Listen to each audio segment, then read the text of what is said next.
শীতের কুয়াশা এখনো পুরোপুরি নামেনি, তবুও ঘাসের মাথায় টুপটাপ জমছে শিশির।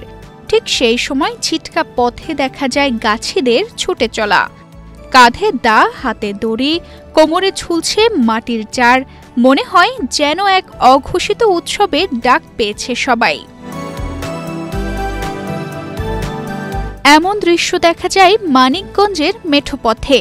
এক্সট্রিম মশার কয়েল প্ল্যান্ট ফাইবার দিয়ে তৈরি, তাই সহজে ভাঙে না, সুগন্ধিযুক্ত ও নিরবিচ্ছিন্নভাবে জ্বলে। ডেঙ্গু, চিকুনগুনিয়া বাহি সহ যে কোনো মশার বিরুদ্ধে দেয় এক্সট্রিম সুরক্ষা।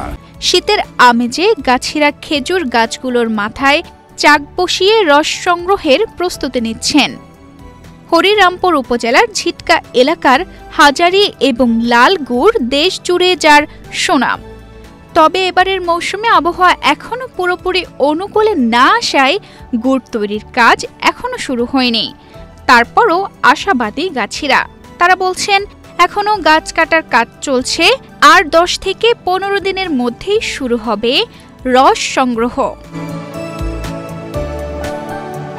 কৃষি বিভাগ বলছে গুড়ের চাহিদা বাড়ায় অনেকে নতুন করে খেজুর গাছ রোপণ করছেন। এই জেলার 52 হেক্টর জমিতে প্রায় 37,000 খেজুর গাছ আছে এবং সবগুলা গাছ অ্যাক্টিভ না। এবছর প্রায় 19,000 গাছ। শীতের শুরুতেই মানিকগঞ্জের খেজুরের রস আর গুড় নিয়ে জমে ওঠে পুরো এলাকা।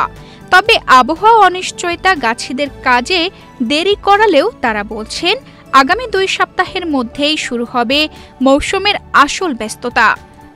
হাজারি আর লাল গুড়ের ঐতিহ্য ধরে রাখতে গাছিরা এখন ব্যস্ত সময় পার করছে রস সংগ্রহের কাজে। তানজিদা রহমান, ইনায়া, বাংলাদেশ প্রতিদিন।